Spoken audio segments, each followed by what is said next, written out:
चलिए ब्रेक के बाद स्वागत है आपका स्पेशल रिपोर्ट में और हम बात कर रहे हैं गैजेट्स की। चलिए सोचिए, अगर हमारे पास फोटोज नहीं होती तो हम अपने पुराने बचपन के दिन कैसे याद कर पाते, दोस्तों के साथ बिताए हुए पल कैसे देखते और उन्हें देखकर हंसते। लेकिन एक कैमरे ने ये सब कुछ मुमकिन कर दिखाया है। किसी जमाने में कैमरा सिर्फ फिल्मों या किसी बड़े हाई प्रोफाइल हस्ती के पास होता था। ऐसे में लोगों को इसमें कोई खास रुचि नहीं थी। फिर समय आया डिजिटल कैमरे का, लोगों का इंटरेस्ट बदला। इवेंट्स में, पार्टीज में डिजिटल कैमरे का यूज होने लगा और अब युवा का इस गैजेट के लिए इतना रुझान बढ़ गया कि वो अब हर प्रोफेशनल कैमरे को खरीदना पसंद करते हैं। मैम, अगर यूथ लेने आ रहा है तो 600D, 700D SLR कैमरास पे, DSLR कैमरास पे वो ज़्यादा कंसंट्रेट कर रहा है। कैनन अपनी पिक्चर क्वालिटी को, फीचर्स को लेके, और कैनन एक ऐसी कंपनी है जो 1933 से कैमराज में इंक्लूड है, ठीक है। और ये लेंसेज वगैरह मैन्युफैक्चरिंग कैनन की खुद की होती है। टाइम के साथ युवा बदला है, सोच बदली है और क्रेज भी, वो भी इतनी कि कंपनियों ने कैमरा स्टोर्स खोलना शुरू कर दिया। पहले युवा जहां डिजिटल कैमरे को तवज्जो देते थे, वहीं अब SLR और DSLR कैमरे ने जगह ले ली है।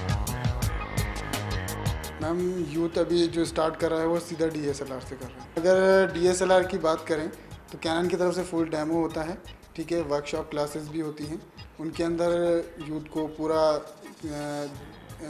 बताया जाता है कि बोले किस तरीके से आपको कैमरा यूज़ करना है, किस तरीके से यूज़ होता है, वो चीज़ पूरा बताया जाता है कैसे। कैमरा सिर्फ शौकिया नहीं रहा, बल्कि यूथ अब इसके लिए प्रोफेशनल क्लास लेने लगा है, कैमरा कोर्स में रुचि लेने लगा है और शायद इसलिए ही आज के यूथ की जरूरत बन गया है कैमरा। लेटेस्ट कैमरे आज के मार्केट में Canon EOS 6D, Nikon D800E, Canon EOS 5D Mark III, Canon 1DX,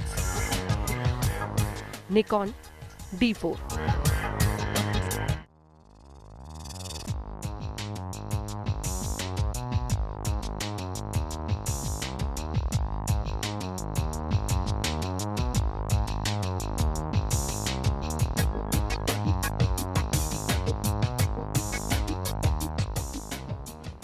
वैसे तो गैजेट की लिस्ट बहुत लंबी है, लेकिन यूथ की पसंदीदा गैजेट में से एक है लैपटॉप। कंप्यूटर का ही नया वर्जन है लैपटॉप, लेकिन कंप्यूटर से ज्यादा आसान है। लैपटॉप एक पोर्टेबल पर्सनल कंप्यूटर है। एक सिंगल डिवाइस में कीबोर्ड, स्पीकर और डिस्प्ले सब है। और तो और वेबकैम और माइक अटैच होकर इसे और वैल्यूएबल बनाते हैं। आज के टाइम में लैपटॉप हर युवा की जरूरत बन गया है। मेल्स हो या डॉक्यूमेंट, प्रोजेक्ट के लिए अब स्टूडेंट लैपटॉप को ही महत्व देते हैं। ये कंप्यूटर से बेहतर है, आसान है और पोर्टेबल भी। ट्रेन हो या बस या कॉलेज, पढ़ने के लिए सबसे बेहतर तरीका आजकल युवाओं को यही नजर आता है।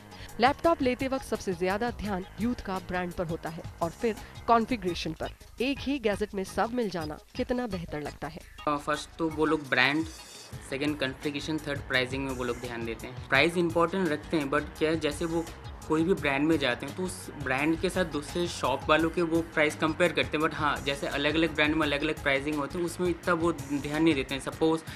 बट हाँ, अगर वो लोग पहले जो चीज़ देखते हैं वो है कॉन्फ़िगरेशन प्लस लुकिंग, एंड सबसे बड़ी चीज़ है ब्रांड, क्योंकि वो लोग चाहते हैं कि एक अच्छा ब्रांड में लैपटॉप मिले। सेकंड चीज़ वो देखते हैं भाई क्या कॉन्फ़िगरेशन मिल रहा है, देन उनको क्या प्राइसिंग ट्रांसफ़र हो रहे हैं। तो मैक्सिमम जो कस्टमर आते हैं वो सारे इसी हिसाब से आते हैं, मतलब कि हाँ, first brand, second configuration, then rate, उनकी जो भी रेंज पे आ रहे हैं उस रेंज के हिसाब से लेते हैं।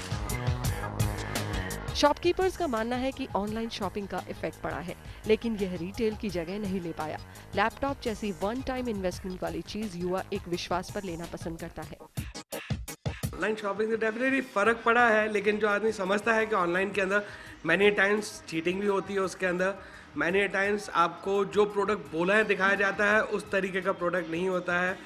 उसके अंदर डेफिनेटली गवर्नमेंट को भी नुकसान है, क्योंकि उसके अंदर टैक्सेशन वन टाइम है। हम यहाँ से जो भी बेचते हैं उसका टैक्सेशन, तो फ़र्क डेफिनेटली बहुत पड़ा है। लेकिन जो आदमी समझता है इन सब चीज़ों को वो रेडी हो जाता है, वो पे करता है। स्पेशली अगर मैं लैपटॉप्स की बात करूँ तो लैपटॉप इज़ अ प्रोडक्ट जिसके अंदर आफ्टर सेल सर्विसेज चाहिए। तो ऑनलाइन मंगाने के बाद में अगर उसको जैसे सॉफ्टवेयर में दिक्कत आता है या और कोई चीज़ की प्रॉब्लम आती है तो ही prefers buying from retail outlet. हाँ, डेफिनेटली मैं बोलूँगा कि 25-30% लोग ऑनलाइन भी खरीदते हैं। दुनिया अब लैपटॉप तक ही सीमित नहीं रही। अब लैपटॉप की जगह पाम टॉप, टैबलॉइड लेने लगे हैं। टेक्नोलॉजी जितनी बढ़ रही है, डिवाइस उतने छोटे होते जा रहे हैं। मार्केट में इस टाइम सबसे ज्यादा बिकने वाले लैपटॉप हैं HP E1Q79PA, Samsung NP355E5C A01IN, Acer Aspire V5 1-to-1 netbook, Lenovo Essential G580, Asus EPC1015CX WHI014W netbook।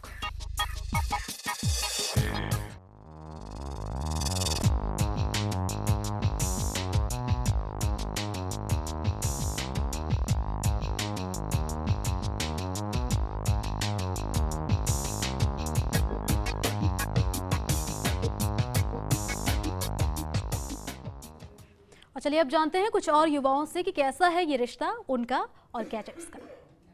और यूथ का रुझान गैजेट्स की तरफ बहुत ज़्यादा बढ़ रहा है, बिकॉज एक्चुअली सबसे बड़ी बात है कि आजकल की जो पेरेंटिंग है वो इस तरह से हो चुकी है कि वो अपने बच्चों को ऑलरेडी पब्लिक स्कूल्स में पढ़ाते हैं। जब they are starting in a public school तो उनको ऑलरेडी अपने आप इस तरह की चीज़ें पता लगती जाती हैं कि, और अगर हम इस तरह के गैजेट्स उनको नहीं देते तो उनको ऐसा लगता है कि हमें ये चीज़ें नहीं मिली।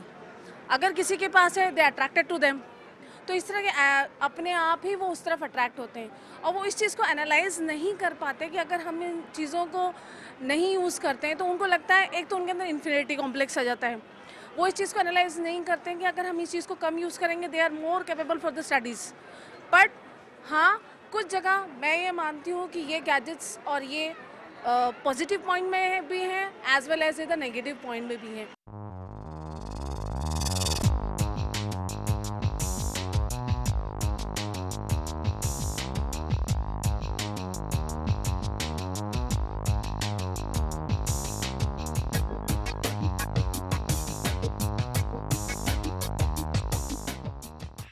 वैसे टेक्नोलॉजी इस कदर आगे बढ़ गई है कि अब हम टेक्नोलॉजी से हैं या टेक्नोलॉजी हमसे फर्क कर पाना मुश्किल हो गया है। जितने अच्छे ये उपकरण देखने में हैं उतना ही लाचार ये धीरे धीरे हमें बना रहे हैं। अब युवा किसी पर निर्भर नहीं है, लेकिन क्या ये सच है?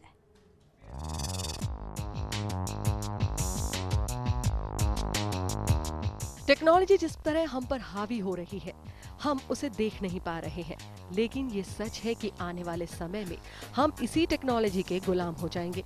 ये टेक्नोलॉजी बच्चों से लेकर बड़ों तक के दिमाग का विकास रोक रही है। यूं तो हम हाईटेक हो रहे हैं, लेकिन प्ले स्टेशन पर गेमिंग, फोन पर टेक्सटिंग, मैसेजिंग बच्चों की एजुकेशन और आउटडोर गेमिंग पर बुरा प्रभाव डाल रही है। गेम्स वगैरह जो यूज़ किए जाते हैं वो गेम्स भी बड़े आक्रामक होते हैं, जिससे बच्चों की विचारधारा पर बहुत ही उत्तेजना जैसी माँ बाप से क्रोध करना और तरह तरह की फरमाइश करना, फरमाइश पूरी नहीं होने पर माँ बाप को तरह तरह की धमकियाँ देना कि मैं ये करूँगा, मैं वो करूँगा, मैं बात नहीं करूँगा, तुमने कुछ नहीं किया मेरे लिए, भी तुम गंदे हो, दैट्स कॉल। बात यहाँ तक नहीं थमती कि ये टेक्नोलॉजी बच्चों के दिमाग से खेल रही है, उन्हें आक्रामक, गुस्सैल प्रवृत्ति का बना रही है। कहने को तो हम दूर बैठे अपने दोस्तों से जुड़ रहे हैं, लेकिन पास में रहने वाले लोगों से दूर हो रहे हैं। युवा इतनी तेजी से आगे बढ़ रहा है कि नई से नई टेक्नोलॉजी को अपनाने के लिए कोई भी क्राइम करने को तैयार है। ये समाज के लिए एक चेतावनी है। अगर इसी तरह इन गैजेट्स के लिए क्राइम होते रहे तो क्या होगा नई पीढ़ी के भविष्य का। सिक्के के दूसरे पहलू पर नजर डालते हैं। शायद ये पूरा सच नहीं है कि टेक्नोलॉजी अभिशाप बन रही है। आज की बदलती दुनिया में गैजेट बेहद काम के नजर आने लगे हैं। गैजेट्स की वजह से आज की तारीख में जो यूथ है उनमें इतना ज़्यादा क्रेज़ है कि इसके पीछे ना तो वो अपने माँ बाप की सुनता ना किसी और की। बस उनको हर आफ्टर एवरी 3 मंथ्स उनको चेंज करना है, चाहे वो मोबाइल है, चाहे वो लैपटॉप है और इवन कैमराज हैं। आज हम भी आए हुए हैं, यहाँ भी सताए हुए आए हुए हैं इसी यूथ के ही। हमारा बेटा खुद आज हमारे को एक DSLR के लिए जिद करके यहाँ लेके आया है, जबकि हम लोग अफोर्ड नहीं कर सकते अभी। लेकिन क्या करें, अब बच्चों की जिद है, जिद के पीछे हमारे को झुकना पड़ता है, मानना पड़ता है। बिल्कुल बढ़ावा दे रही है। पैसा अगर तरीके से नहीं मिलेगा उनको तो वो दूसरे तरीके से उसको पाने की कोशिश करेंगे, उनको तो खरीदना है। ये गैजेट हर काम को इतना आसान बना रहे हैं कि हर कोई इन गैजेट्स को लेना चाहता है। बच्चे पहले से ज्यादा फास्ट हैं। कोई जगह सर्च करनी हो, कोई न्यूज अपडेट लेना हो या कोई सूचना लेनी हो तो ये गैजेट आसानी से उसे उपलब्ध करा रहे हैं। हाँ, उन्हें लगता है कि ना मम्मी पापा पैसे नहीं दे रहे तो fine, we will steal it. The best option is for them is that only. हाँ, बिकॉज मेरे फ्रेंड सर्कल में भी ऐसे है जो एक दो फ्रेंड्स नहीं बताना है मम्मी को, फाइन आई लीव इट, कौन हु केयर्स। गैजेट्स अच्छे बुरे दोनों तरह से काम कर सकते हैं। इम्पोर्टेंट ये है कि उसे काम में लेने वाले उसे किस तरह से उपयोग में लेंगे।